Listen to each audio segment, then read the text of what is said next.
இருக்காங்க. திருக்கோயிலில் உற்சாகமாக கொண்டாடப்பட்டு வருகிறது. ஏராளமான பக்தர்கள் முருகனை வழிபடுவதற்காக நீண்ட வரிசையில் காத்திருந்து தற்பொழுது கார்த்திகை தீப திருவிழாவை உற்சாகமாக கொண்டாடி வருகிறார்கள்.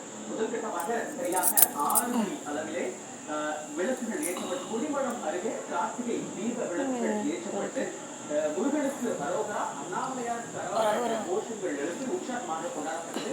இதன் தொடர்ச்சியாக 108 குத்து விளக்குகள் ஏற்றி வழிபாடு என்பது நடத்தப்பட்டது.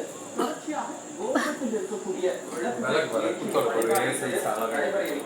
ஐயப்ப விளக்கு அதெல்லாம் வடவள்ளி முருகன் கோவிலை பொறுத்தளவு குத்து விளக்குல ஐயப்ப விளக்கு ஐயப்பன் மட்டும்தான் விளக்கு வடபள்ளி முருகன் கோயில் ஏற்றிருக்கிறாங்க. சென்னை மட்டுமல்லாது அதாங்க ஏற்றிருக்காங்க. அந்த மாதிரி விளக்கு வந்து ஐயப்ப விளக்கு தான் அப்படி இருக்கும்.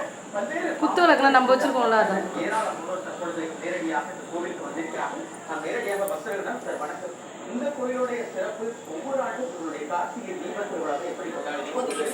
என் பேர் அஸ்வின் குமார். வருஷம் கார்த்திகை தீபத்துக்கு நாங்கள் தான் உண்மைதாரு. எங்கள் பரம்பரையும் பண்ணிட்டு இருக்கோம். எல்லா வருஷமும் முருகர் இந்த டைம் வந்து பார்க்காம இருக்க மாட்டோம். எல்லா வருஷமும் ரொம்ப சிறப்பாகவே பண்ணிட்டு இருந்தாங்க. இந்த வருஷம் ரொம்ப நல்லா இருக்கு.